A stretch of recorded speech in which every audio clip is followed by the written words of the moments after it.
Snow White and the Seven Dwarfs.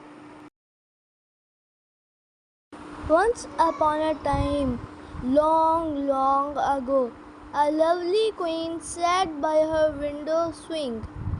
As she worked, she thought, if only I had a little daughter, how happy I would be. Dreaming, she pricked her finger with her needle. 3 drops of blood fell on the snow white linen. How lovely my little girl would be if she had lips as red as blood, skin as white as snow, and hair as black as ebony, thought the queen. Some time later, a little daughter was born to the queen, and she was just as beautiful as the queen had hoped she might be. The happy mother decided to call her baby Snow White. But the queen was very ill, and when Snow White was still a little girl, her mother died. Snow White's father, the king, was broken-hearted. For many years he was sad and lonely. But at last the lonely king married again, and there was great rejoicing in the land. His new queen was very beautiful to look upon, but alas, her heart was cold and cruel. The queen was vain too. She would spend hours dressing herself in fine clothes and brushing her black hair. Then she would stand by the mirror and admire herself. She was so vain that she wanted to be the most beautiful woman in the kingdom. Now the queen's most prized possession was a magic mirror. Every day she asked it, "Mirror, mirror on the wall, who is the fairest of us all?" If the mirror replied that she was the fairest in the land, the queen was happy and all was well. But sometimes another lady was named.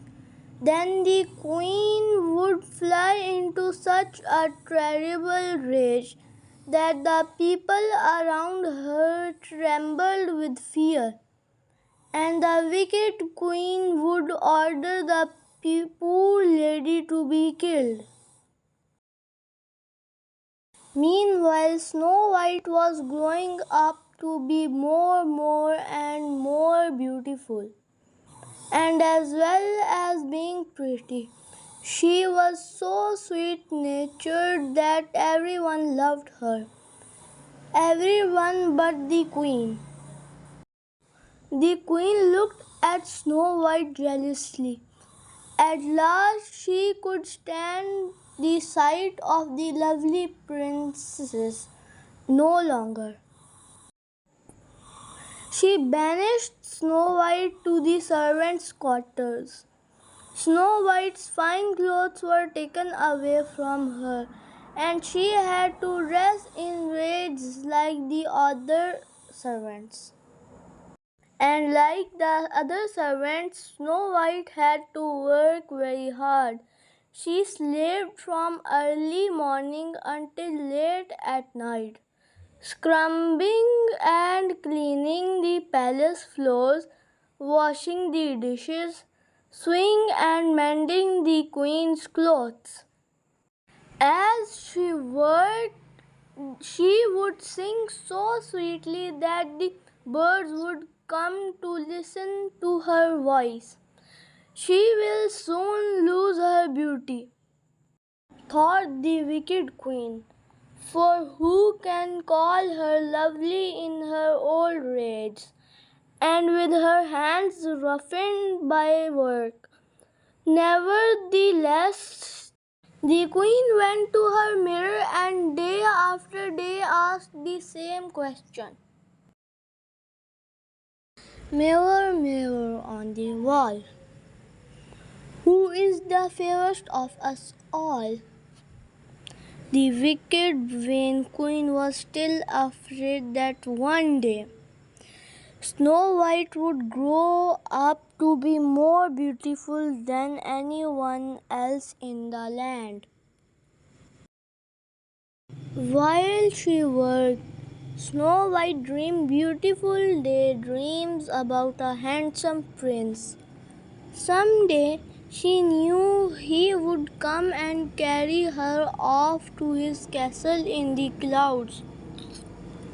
It seemed to the jealous queen, as she watched Snow White, that the prince grew in loveliness as each day passed.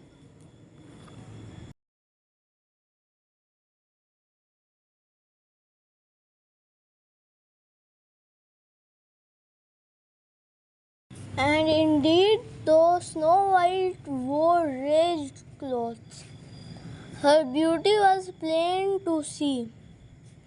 At last came the day the queen had been dreading. Mirror, mirror on the wall, who is the fairest of us all? She said, and the mirror replied, her lips blood red, her hair like night, her skin like snow, her name Snow White.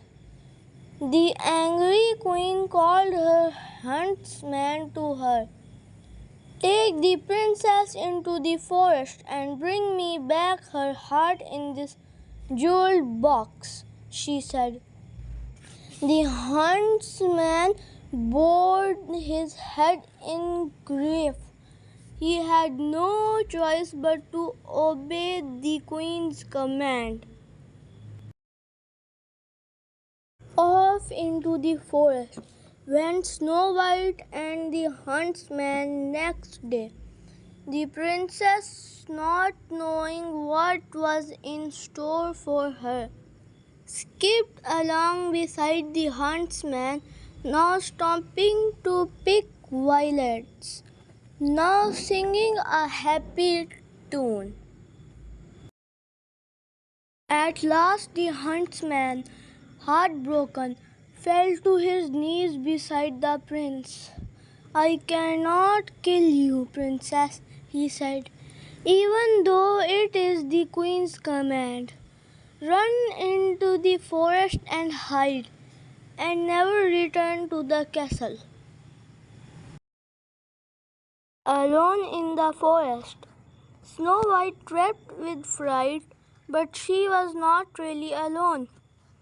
She found all the little woodland animals were her friends, and chirping and chattering happily, they led her to a new home.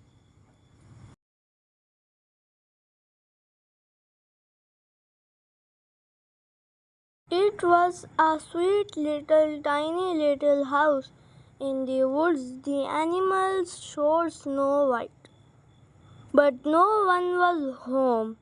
And when she looked in the window, my, what an untidy sight met her eyes. The sink was filled with unwashed dishes, and everything was thickly blanketed with dust. Maybe the children who live here need someone to keep house for them, said Snow White. Let's clean their house. So in they went, and with the help of her new forest friends, Snow White soon had that little house spick and span. Then she went upstairs and fell asleep across the 7 little beds. As she slept, home from work came the 7 little men, who lived in that house in the woods. Hi ho, it's home from work we go, sang the seven little men. The seven dwarfs then they saw their little house, just as Snow White had seen it, but they knew at once that something was changed. It was clean. The stairs crept the seven dwarfs, and there they found Snow White just waking up. "Oh!" cried Snow White, "I know who you are." She had read their names on their beds. "You're dopey and sneezy and happy and grumpy and dull and bashful and sleepy." Snow White told the dwarfs about the wicked queen's plot, and they insisted that she must stay with them. "Supper is not quite ready yet," said Snow White, who was very pleased to be asked to stay. "You'll just have time to wash." "Wash!" cried all the little men. They had almost forgotten what the word meant, but they were soon scrubbed clean, and even Grumpy got a soaking. The seven dwarfs soon grew to love Snow White and her merry ways.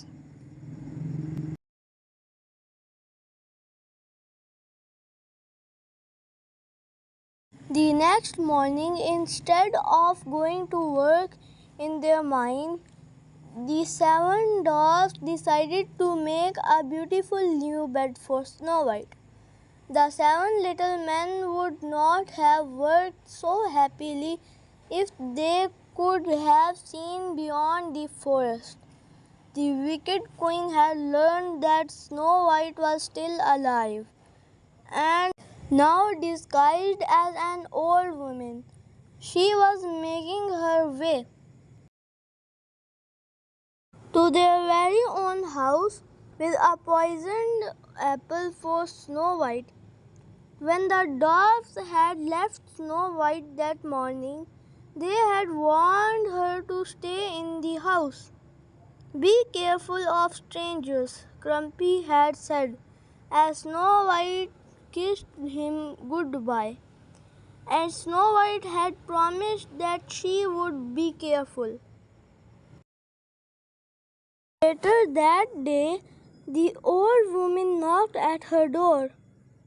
Alas, Snow White could not resist the magic apple. She took one bite and sank lifeless to the floor.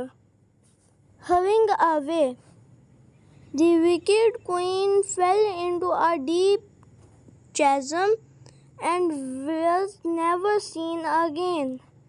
But that did not bring Snow White back to life. The sorrowing dwarfs laid her on a bed of gold and crystal, and kept watch over her night and day.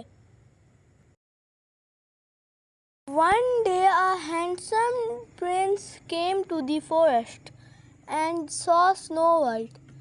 Charmed with her beauty, he kissed her.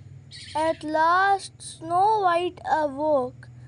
The seven dwarfs danced with joy, and the prince carried her off to his castle in the clouds.